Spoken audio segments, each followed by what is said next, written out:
বিসমুল্লাহির রহমানির রহিম। আমরা কিছু তাজা গোস্ত রেডি করুন, কীভাবে করুন আপনাদেরকে দেখাই দিচ্ছি। প্রথমত গোস্ত বেশি পাতিলের মধ্যে তেল করে দিয়েছিলাম, পেঁয়াজ দিতেছি, এরপরে টমেটো দিতেছি। এখানে পেঁয়াজ টমেটো দেওয়া হয়েছে। এরপরে দিয়ে আমরা দিচ্ছি আদা বাটা দিতেছি আমি 7 চামচের মতো, আধা কিলো দইয়ের মতন দিতেছি আমরা।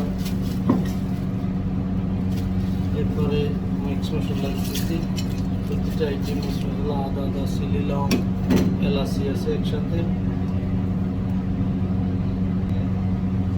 আসলে ভিডিওটা বড় হয়ে যাবে, কারণে সবগুলো মশলাটা একসাথে আমরা মিক্স করতেছি। বড় হয়ে যাবার কারণ আসলে সব মশলা একসাথে দেখানো যায় না, এটার জন্য দুঃখিত। এই সবগুলো একসাথে দিয়ে আমরা মিক্স করতেছি। এখানে এইভাবে মিক্স করার পরে 1 ঘন্টা আমরা রাখি।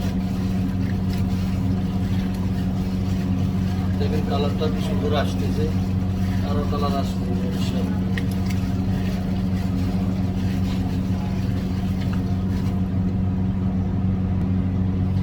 সবগুলো মিক্স করি আপনার মিশানো হয়েছে।